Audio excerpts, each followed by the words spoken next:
السلام علیکم وعلیکم السلام ورحمۃ اللہ وبرکاتہ. جی شیخ، وہ میری مفتی اجمل سے بات ہوئی تھی جی. اور وہ جھوٹا بولتا کہ نہیں آپ کا نام کسی نے میرے سامنے لیا ہی نہیں. ارے نہیں جھوٹ بولتا ہے. تو ذرا میری پوری روایت بتائیے نا کیا ہوا تھا. وہ ایسا ہوا، آپ وہاں جو ہے ایک ماسٹر عبد الوحید صاحب ہیں جماعت کے اندر، اور بہت اچھی شخصیت ہے. تو وہاں ایک شخص ہے، نام مجھے ابو الحسن نام ہے، اس شہر کے اندر مہید پور میں، اور وہ مالدار آدمی ہے. وہ ہمیشہ جو یہ لوگ اہل حدیث ہو گئے ہیں تو اس کی وجہ سے یہ لوگ ہمیشہ کچھ نہ کچھ اہل حدیث کے خلاف یہ لوگ آواز اٹھاتے رہتے ہیں. اچھا. بارے کیسے یہاں سے ان لوگوں نے مسجد بنوائی تو اس پر بھی مقدمہ ان لوگوں نے ڈالا اور ان لوگوں کو جیل میں بھی بھیجا گیا.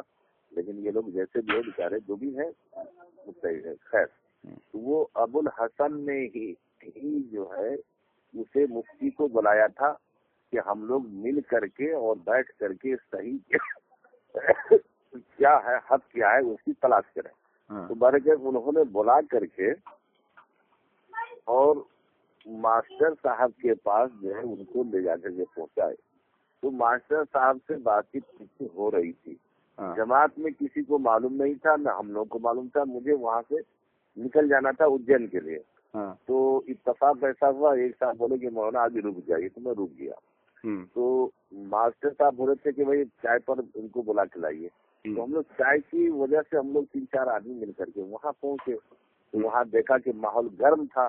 جب ماحول گرم تھا تو اسی پیریڈ میں ان کو سمجھا بجھا رہے تھے کہ صاحب جو ہے رفع الیدین کی حدیث ضعیف ہے، اور پورے ساتھ خلف الامام کی بھی حدیث ضعیف ہے، اور آپ لوگ سینے پر ہاتھ باندھتے ہیں وہ بھی ضعیف ہے، اور بخاری کے اندر وہ روایت نہیں ہے، اور اہل حدیث لوگ جو ہے پتہ نہیں کیسے ضعیف روایت پر عمل کرتے ہیں. یہ وغیرہ ان کو کہہ رہے تھے.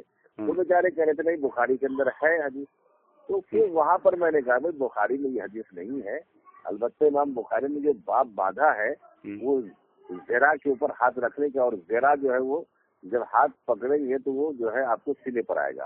ہاں، رہا سوال کی وائل بن حجر کی روایت ہے، وہ ابن خزیمہ کی روایت ہے. جب میں نے یہ بولا تو پھر وہ بولو پڑھا کہ صاحب وہ حدیث ضعیف ہے. میں نے کیسے؟ تو معمر اس میں ایک شخص ہے جو کہ ضعیف ہے، اور اہل حدیث ضعیف حدیثوں پر عمل کرتے ہیں وغیرہ. ہم نے کہا کہ دیکھو یہ تمہارے پاس ثبوت کیا ہے؟ تو میرے پاس ثبوت نہیں ہے، میں آپ کو بتاؤں گا، یا خزیمہ اٹھا کے دیکھو. ہم نے کہا کہ بغیر ثبوت کے تم کو چلنا ہی نہیں چاہیے. یہ بات ہوئی. اس کے بعد میں انہوں نے یہ بات کچھ اور جو ہے تو آگے بڑھایا، اور بڑھاتے ہوئے جو ہے وہ کہا کہ آپ مناظرہ کرو، اہل حدیث عالم کو بلاؤ، ہم بھی جو ہے بلاتے ہیں، اور میں تم جتنے کو بلا لو میں اکیلے ہی ان سب کے لیے کافی ہوں، اور مناظرہ کرو کہ حق پر کون ہے. میں نے کہا کہ میاں تم جیسے بڑے بڑے علماء آئے تمہارے، وہ تو جو ہے دم دبا کے بھاگ گئے، اور تم کیا مناظرہ کرو گے؟ تم سے کیا جو قوم میں اتحاد ہوگا؟ جی اس طرح کی بات ہوئی. تمہارے کیا وہ جو ہے تو بہت ساری باتیں ادھر ادھر کرتے کراتے، اور وہ شخص جو تھا ابو الحسن، اس نے کہا کہ جو ہے اہل حدیث کو بلاؤ اور مناظرہ کریں گے اور حق بات پر کو واضح کریں گے. قوم کے اندر ایسا ہے، اتحاد ہو جائے، اتفاق ہو جائے، اگر حق پر اہل حدیث ہے تو ہم بھی اہل حدیث ہو جائیں گے. اس طرح کی باتیں وہ کرنے لگے. تو میں نے کہا کہ میاں تم جو ہے تو مناظرہ کہاں کرو گے؟ مجادلہ کرو گے، تم جو ہے مناظرہ نہیں کرو گے. حق واضح ہو جانے کے تم اپنی باتوں پر اڑے رہو گے. یہی سب بات چیت ہوئی. تو اس نے کہا نہیں میں خرچہ دوں گا، یہ دوں گا، وہ دوں گا، بلاؤ یہ وہ. یہی سب بات ہوتی رہی. اس کے بعد میں نے کہا کہ میاں تم اس باتوں کو رہنے دو اور مطالعہ کرو کتابوں کا، جو حق ہے حق بات واضح ہو جائے اس پر عمل کرو. یہی سب بات ہوتی رہی. تو کہا کہ میاں جو، تو پھر میں نے کہا جب لمبی لمبی باتیں کرنے لگے مفتی اجمل، تو میں نے کہا کہ بھائی ایک بات بتائیے، آپ بمبئی سے چل کے یہاں آئے ہیں اور پھر بتا رہے ہیں کہ ہم دین کی خدمت کر رہے ہیں. تو دین کی خدمت تو یہ نہیں ہے کہ آپ جو ہے جائیں گے آدمی کے پاس جا کر جو اس کو یہ حدیث ضعیف ہے، یہ حدیث غلط ہے. یہ تو اور کتنا پیدا کرنا ہوا. تو میں نے کہا کہ اگر یہ بات ہے تو آپ وہاں پہ ہمارے بمبئی میں بڑی بڑی شخصیات ہیں، قاری نجم الحسن ہیں، اور اس کے علاوہ جو ہے مولانا عبدالسلام ہیں، اور بھی بڑی بڑی شخصیات ہیں، ڈاکٹر ذاکر نائک وغیرہ ہیں، ابو زید زمین وغیرہ ہیں. اور اسی میں آیا کہ میں نے کہا کہ جو برہانپور کے ایک بھائی ندیم صاحب ہیں وہ بھی ہے، تو آپ ان لوگوں سے مل کے ان لوگوں سے تبادلہ خیال کرتے حق واضح ہو جاتا. تو وہ کہنے لگے میاں جتنے بھی علماء اہل حدیث ہیں وہ میرا جو ہے نام سنتے ہی موبائل کو بند کر لیتے ہیں، جواب نہیں دیتے. سمجھے نا؟ ابھی کل بھاگ گیا فون کر کے خود ہی. ہاں تو آپ جو ہیں یہ جو میں بتا رہا ہوں بالکل سیم سے ایسی کہانی چلی. تو بھائی عمر بھی تھے اس میں، باشر عبد الوحید صاحب بھی تھے، اور ایک عبد المجید صاحب ہیں جن کا نمبر میں نے آپ کو دیا. سارے ہی جو لم سم جو ہے 10-15 لوگ ہو گئے تھے اس میں، اور ان کے سامنے میں انہوں نے یہ بات کہی کہ اہل حدیث علماء جو ہے نام ہمارا سنتے ہی جو ہے فوراً دم دبا کے بھاگ جاتے ہیں، موبائل کھولتے بھی نہیں. میں نے کہا کہ میاں کیوں جھوٹ بولتے ہو، اور سارے دنیا کے جھوٹے مر گئے، تم جو ہے تو جھوٹے باقی ہو. اس طرح کی باتیں ہوئی. میں نے کہا کہ یہ تم جھوٹ بولتے ہو، اور اہل حدیث عالم ایسا کر ہی نہیں سکتا کبھی کہ وہ جو ہے تمہارے سوال کا جواب نہ دو اور موبائل کو بند کر لے. تو یہی بات سب ہوئی، سمجھے نا.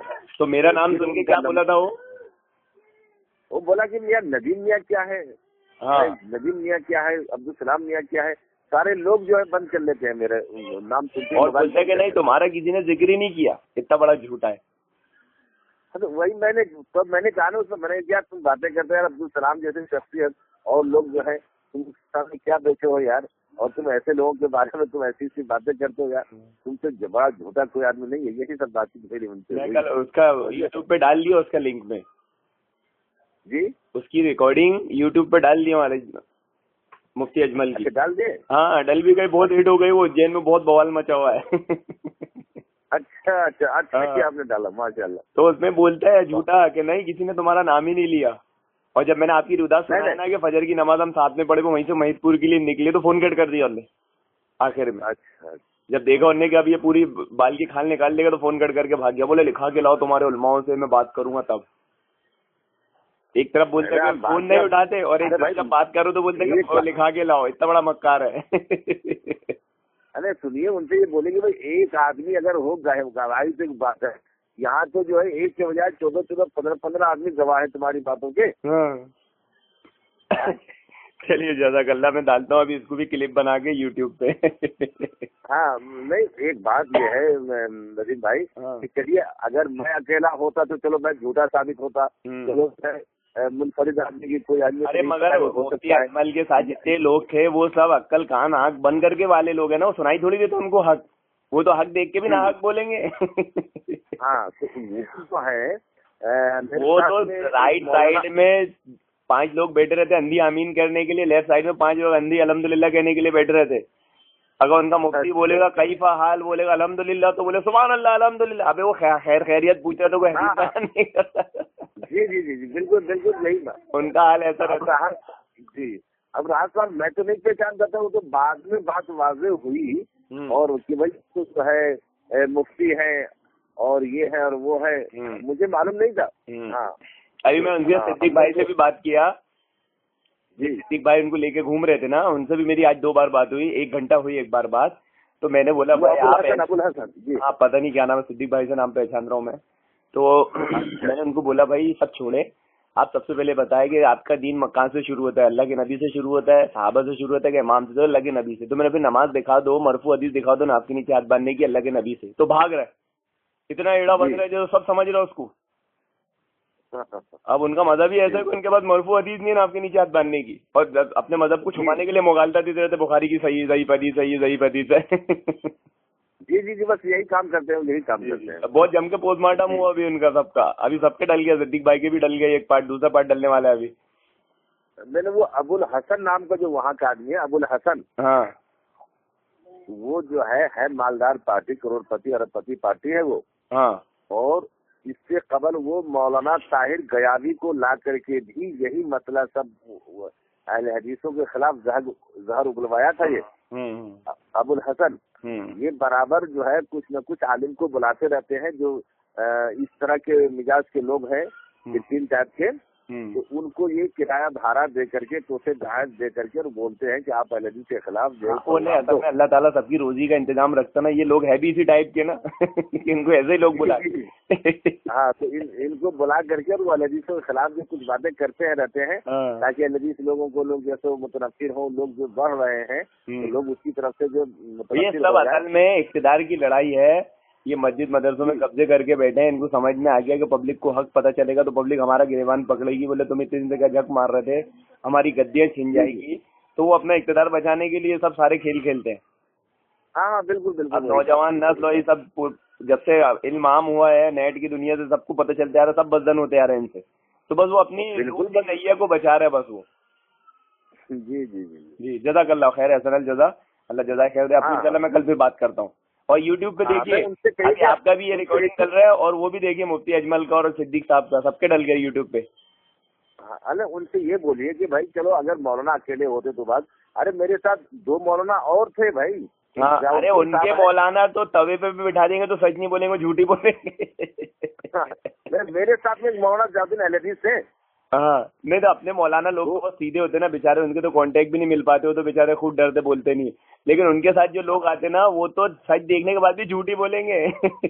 ہاں بالکل بالکل, وہ بالکل جب وہ سامنے جا رہا ہے کہ بھائی ندیم کا میں نے سنا ہی نہیں, کسی نے بولا ہی نہیں, اتنا بڑا سفید جھوٹ بول دیا, ان نے پہل بھی گئی تھی آڈیو. ارے بھائی آپ کو باقاعدہ اس نمبر بھی ملا, ضیاءالدین صاحب نے فوراً نمبر آپ کا نمبر ملایا اسی وقت جب باپ کا نام لیا گیا. کہا کہ بھائی ایسی بات ہے, تو کہا کہ بھائی میں ابھی آپ کو ندیم صاحب کو میں فون کر کے بات کرتا ہوں.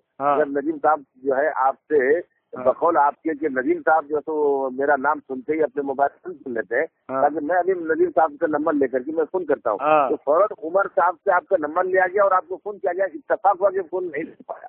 ارے اللہ, ہاں یہاں تک بات ہوئی. چلیے اللہ تعالیٰ کی ہو سکتی ہے, مجھے بتائیے آپ. اللہ تعالیٰ کی اس میں بھی کوئی حکمت ہوگی. اور وہ ضیاءالدین صاحب جو ہے نا, جو وہاں پان بہار میں رہتے ہیں, پان بہار وہی ایک نئی جماعت ہے. وہ نوجوان لڑکا ہے, بہت اچھا لڑکا. وہ تو بہت دل پر آئی اس پر ایک دم صرف زبانی کے ساتھ میں, اور اس کو بہت کچھ کہا اجمل صاحب کو. سمجھے نا. ہاں وہ بہت نوجوان. میں ان کا نہیں تو مہید پور والوں سے ان کا نمبر لے لیجیے ضیاءالدین صاحب کا. اچھا اچھا, میں لے رہا ہوں, اور وہ پوری تفصیل آپ کو بتائیں گے ضیاءالدین صاحب. نہیں ابھی انشاءاللہ میں جانے والا ہوں وہاں پر, مہید پور جانے والا. ہاں تو بس وہ ضیاءالدین صاحب آپ کو پوری تفصیل سے بات بتا دیں گے. اور وہ تو بہت صرف زبانی کے ساتھ میں انہوں نے کہا کہ ارے اجمل صاحب آپ صرف جو ہے فتنہ پھیلاتے ہو, اور صرف جو ہے آپ یہاں اس لیے آئے کہ یہاں کچھ بات ہو, اور آپ جو ہے تو موبائل کو چالو کیے ہوئے ہو اور اس کو لے کر کے اور واٹس ایپ پر ڈال دو گے کہ یار اہل حدیث جو ہے تو ہمارے جو ہے تو مناظرے میں ہار گئے, تم یہ اتنے کی بات کرو گے. تب جا کے اس کا موبائل بند ہوا, موبائل وہ بند کیا, اور بہت کچھ ہوا. کہا کہ کہاں ہے جائز اسلام میں ذرا جو ہے اس کے جو ہے کسی ضرورت کی اور موبائل کو جو چالو کیا جائے اور فوٹو کھینچا جائے, کیا اسلام میں جائز ہے. بہت طرح کی بات ہوئی, تب جا کے وہ اپنا جو ہے موبائل کو بند کر لیا. سمجھے نا. اس طرح کی باتیں تو میں بتا رہا ہوں. اکیلا تو ان سے بولی بھائی اکیلا تو مولانا نہیں, یہاں تو 2-3 عالم ہیں, اور پھر آپ کے حنفی عالم بھی بیٹھے ہوئے ہیں 2. میں وہ بھائی کا مہید پور کا نمبر نکالتا ہوں جس نے مفتی اجمل کی شان کو بڑھایا ہے ڈانٹ ڈپٹ کر کے. جی جی ہاں بالکل, میں بتا رہا ہوں نا, بہت بھی آڈیو ڈالتا ہوں. ہاں ضیاءالدین صاحب نے بہت ڈانٹا اس کو, بہت میرے الفاظ میں ان کو ڈانٹا. چلیے سمجھے نا. ہاں تو اس طرح کی بات ہوئی, اور وہ مسئلہ کہ آپ کا نمبر نہیں لگ پایا. چلیے کوئی مسئلہ ہی ہوگا. اور ایک مولانا آپ نے سنا ہوگا زندار خان صاحب جو تھے ہریانہ کے, تو وہ کہا کرتے تھے کہ یہ حنفی لوگ جو ہے جب ممبر نبی پر بھی یہ صحیح بات نہیں بولتے, وہاں پر بھی جھوٹ بول جاتے ہیں. ہاں صحیح بات ہے. تو یہاں کیا محفلوں میں کہاں سچ بولیں گے. ہاں تو وہ مقلد بولنے, جھوٹے کو جھوٹا مت بولو بلکہ مقلد بول دو اس کو. ہاں تو کہتے تھے دلدار خان صاحب, میں نے خود سنا, وہ کہتے تھے کہ بھائی حنفی لوگ جو ہے یہ ممبر نبی پر جب جھوٹ بول سکتے ہیں عام جگہوں پہ کیوں نہیں جھوٹ بولیں گے. رائٹ, جھوٹ نہیں بولے ان کا مذہب ہی نہیں چلے گا نا. جی اس کا مذہب ہی نہیں چلے گا. تو وہ یہی کہا کرتے, بالکل صحیح بات ہے. چلیے جزاک اللہ. السلام علیکم. وعلیکم السلام.